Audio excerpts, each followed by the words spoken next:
Now at 6 o'clock tonight, hundreds of acres scorched and visitors to Bartlett Lake now being escorted out of the area for their own safety to protect them from a fast-moving wildfire. 12 News has live team coverage tonight of the Wildcat Fire that is burning in the far northeast valley north of Rio Verde and just east of Carefree. 12 News meteorologist Ginger Jeffries tracking the dangerous condition helping to fuel these flames tonight. But we start with 12 News journalist Jade Cunningham live on the ground. And Jade, this fire has definitely exploded in a short amount of time. Good evening, Jonathan. Yes, it has been a very busy and active days for crews here. We have been out here now for the past 3 hours or so watching as crews try and tackle this from every direction. You can actually see the smoke behind us here, and every once in a while you'll see like a couple flames shooting out as well. Now, I would say we are maybe less than 2 miles or so away from that smoke. A very nice couple let us onto their property, down to their yard, so we could get a better shot of this. It has been really interesting to watch, so just because 1 second it looks like it's clearing up, but then the next second that smoke thickens and gets really dark. And at that point there is some concern from folks out here because there are a good number of homes where we are about 5 miles north or so of Fountain Hills. Now, it is not threatening any homes at the moment, so that's definitely some good news. People we have spoken with, though, say they are keeping a close eye on this and they expect a long night ahead.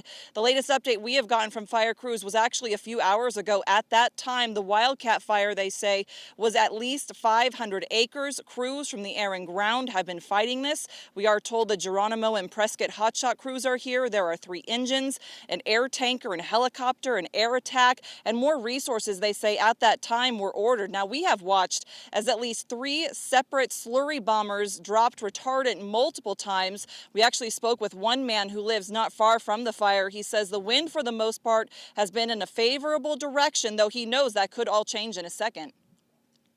Now, the concerns are that if the wind changes and heads south, we're right about at the edge of the residential area, and out there is more of the trails, camping, UTVs, dirt bikes, that kind of stuff. And if the wind changes and it heads this way, this is all residential from this point south, and that's the major concern. We had a fire on the south side last June, and it was really the same problem. And you can actually see now some of those flames just kind of erupting from that area. And then again, as we kind of zoom out from those flames and from that smoke, you can see the homes again about 2 miles or so away. There is no word yet on the cause of this fire. We do know that it began around 9 o'clock or so this morning. We actually spoke with the person who called it in to authorities.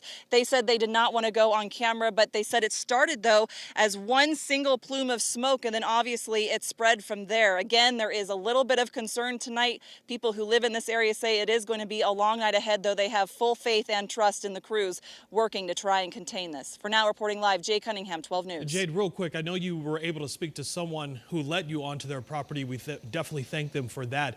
Are folks ready to evacuate if potentially those orders are given to them? I would say those we spoke with, they know that things can change in an instant. So they know that they will have to pick up and they will have to move out if the wind changes and if it gets too close to their property. So, Jonathan, yes, they are ready if they have to leave this area. All right. Jade Cunningham live for us in the Northeast Valley this evening. Jade, please stay safe. If you need to get to shelter safety, please do so as we bring you this live coverage. Jade, thank you.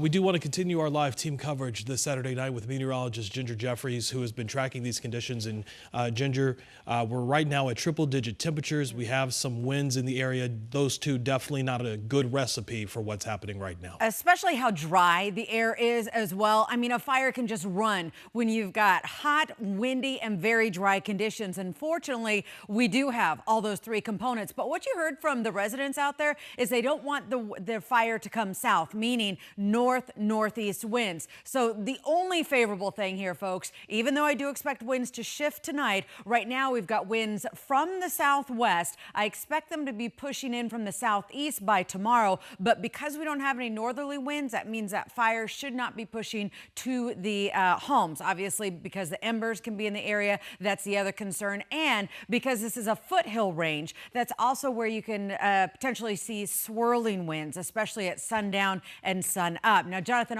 also mentioned the heat today, hottest day of the year so far, with highs at 104 degrees or for tonight. I'm looking for those numbers to be just underneath the century mark, but still staying in the 90s. So let's take a look. Where are the winds? Well, after the sun goes down, we're going to definitely get a push in the winds in the higher elevations. Much of the same for the valley floor. In fact, by midnight tonight, winds should be closing in on 30 miles an hour. There is some improvement in the winds tomorrow, but a more vindictive wind event is coming our way on Monday. Details coming up. My full forecast, Jonathan. All right, don't like that word vindictive. Ginger, we'll see you in a few minutes. Thanks.